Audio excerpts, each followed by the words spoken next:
Открывая брифинг, депутат парламента Лаша Ашуба выразил благодарность соотечественникам за мудрость и терпение, проявленные в кризисное время. Он также отметил важную роль парламента и Верховного суда, которые взяли на себя ключевую роль в конституционном оформлении кризисной ситуации. Парламент со своей стороны, понимая всю сложность ситуации, отдавая себе, отчет во всей той ответственности, которая возложена в данной ситуации на парламент, как на представителей народа, и учитывая взрывоопасность ситуации, в первый же день, то есть 9 января, принял обращение к президенту Хаджин Бараулю Чумковичу с рекомендацией воспользоваться статьей 65 Конституции Республики Абхазия и добровольно подать в отставку.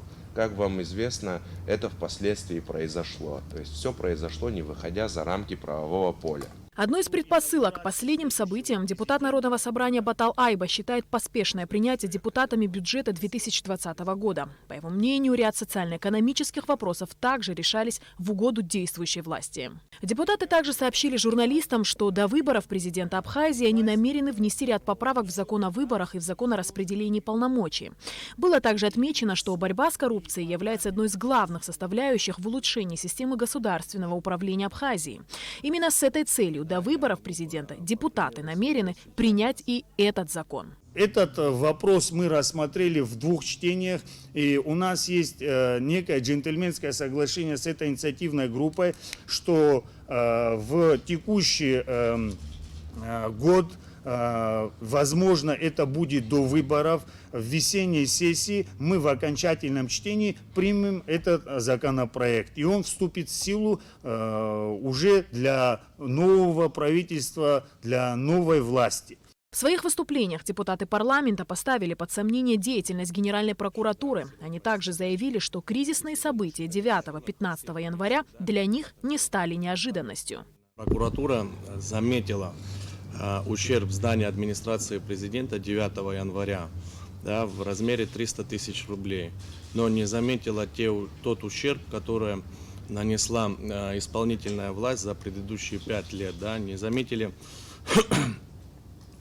Не заметили нецелевое использование средств 500 миллиарда рублей, не заметили преступления, которые происходили. И на наш взгляд, и основное то, что не заметили отравление лидера оппозиции Аслана Георгиевича Бжаня. После отравления Аслана Георгиевича Бжаня мы, коллеги, полетели в Москву.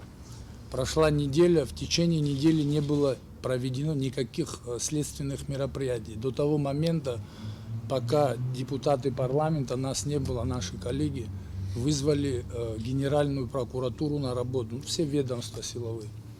И была дана команда полететь в Москву. Только в тот момент они среагировали и полетели в Москву, начали заниматься следственными делами. Но на наш взгляд, на тот момент это просто было пыль в глаза, чтобы защитить тех людей, которые совершили такое преступление.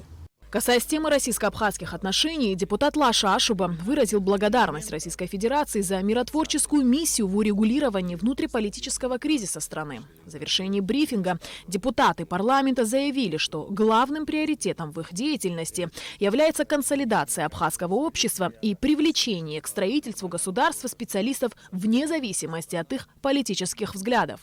Алиса Шамба, Алексей Агуха, Абхазское телевидение.